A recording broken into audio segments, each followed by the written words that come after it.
विवेक ने बिना ये सोचे कि लोग क्या कहेंगे भरी महफिल में मिताली को प्रपोज कर दिया। मिताली ये देखकर अचानक से घबरा गई और पार्टी से बाहर निकल गई। मिताली और विवेक की मुलाकात कुछ दिनों पहले ही हुई थी और कब विवेक को मिताली से प्यार हो गया वो ये खुद भी नहीं जानता। वो पहला दिन था जब मिताली थोड़ा झिझकते हुए 39 साल के विवेक राजपूत के कैबिन में आई थी। विवेक एक सुपरस्टार था जिसको मिताली ने अब तक फिल्मों में ही देखा था और आज वो उसके सामने खड़ी थी। 22 साल की मिताली अपने फैशन डिजाइनिंग करियर की शुरुआती दिनों में थी और विवेक के एक करीबी दोस्त के रेफरेंस से इंटरव्यू देने आई थी, इसलिए इतने बड़े आदमी के सामने जाने में घबराहट महसूस कर रही थी। वहीं विवेक का इतना सरल और सहज बर्ताव देखकर वो चौंक गई कि इतने बड़े आदमी में घमंड बिल्कुल भी नहीं है। फिर मिताली ने विवेक को अपने कुछ डिजाइन्स दिखाए जो विवेक को बहुत पसंद आए। विवेक ने मिताली को अपनी ड्रेस डिजाइन करने का ऑर्डर दे दिया। इस काम के चलते मिताली को कई बार विवेक से मिलने उसके ऑफिस या घर आना पड़ता।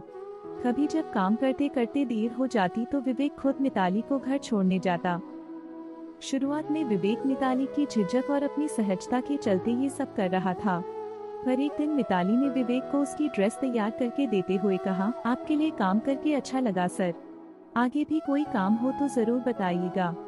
तब विवेक को एहसास हुआ कि अब मिताली का काम खत्म हो गया और वो अब यहाँ नहीं आया करेगी।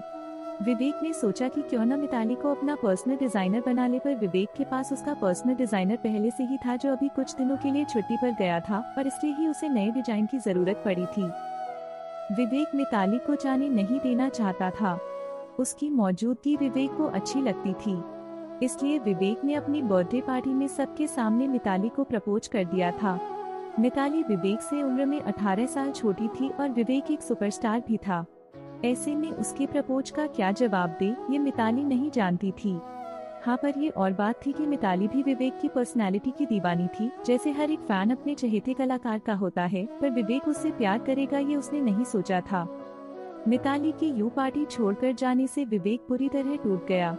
उसे लगा कि शायद उसने बिना लोगों की और अपनी उम्र की फिक्र किए मिताली को प्रपोज करके कोई बहुत बड़ी गलती कर दी है। उस रात के करीब एक हफ्ते बाद तक न मिताली ने विवेक से कोई कांटेक्ट करने की कोशिश की और न ही विवेक की हिम्मत हुई कि वो मिताली से फोन करके माफी मांगे। मगर फिर एक शाम विवेक से मिलने मिताली खुद चली आई। उसे देखकर विवेक शर्मिंदगी से भर गया। उसे देखते ही विवेक ने कहा, मुझे माफ कर दो मिताली, मुझे ऐसे सबके सामने। विवेक बस इतना ही कह पाया था कि मिताली उसकी बात काटकर बोली, आप मुझे माफ कर दो, मुझे ऐसे वहाँ से जाकर आपकी बर्थडे पार्टी खराब नहीं करनी चाहिए थी। ये कहते कहते मिताली रोने लगी।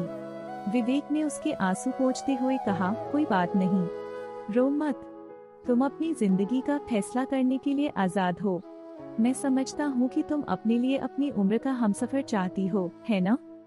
इस पर मिताली ने कहा, आप जानते हैं मैं यहाँ क्यों आई हूँ? आपने वो गाना सुना है, न उम्र की सीमा हो। मिताली के मुंह से ये गाना सुनकर विवेक को अपना जवाब मिल चुका था। आपको यह कहानी कैसी लगी हमें कमेंट कर जरूर बताएं। इसी तरह की अच्छी कहानियाँ आप यहाँ पर पढ़ सकते हैं।